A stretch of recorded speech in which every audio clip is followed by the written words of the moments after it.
Ha, kina kei te aki te kai hautū I te kapa rākau pango wāhine ara I ngā Black Sticks. I te iwi Māori whānui tonu kia aro nui rātou ki te tākaro haupoi.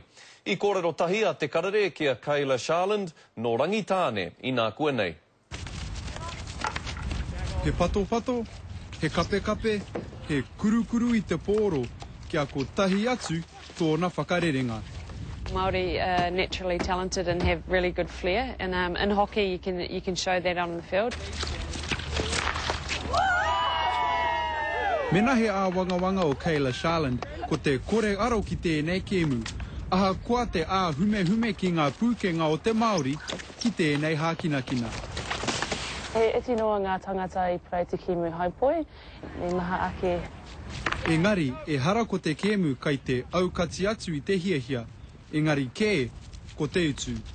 Accessibility to hockey it is quite expensive to start off with.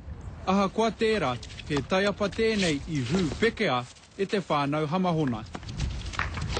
E whai ana piki I ngā tapuai o ōna tuakana a petu rāua ko marama hamahona ki te tīma o ngā rā kaupango, me te whānui atu o ngā hua.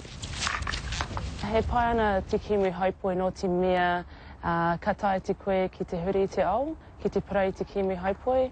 Ko te titiro whakamua a Kayla, kia noho toro tika tonu o nawhatu, kia whānui ake te kite I tēnei kēmu. Ko te tūmanako, rata ke te mahi, ki te whai I te pōro. I think it's just encouraging them, going into the schools or holding days where they can come along to. Also, Māori tournament is a good way to start. Ka wehe ngā rā kaupango mo te kapu o te ao ki Argentina, a Pōpō. He te Gardner, te karere.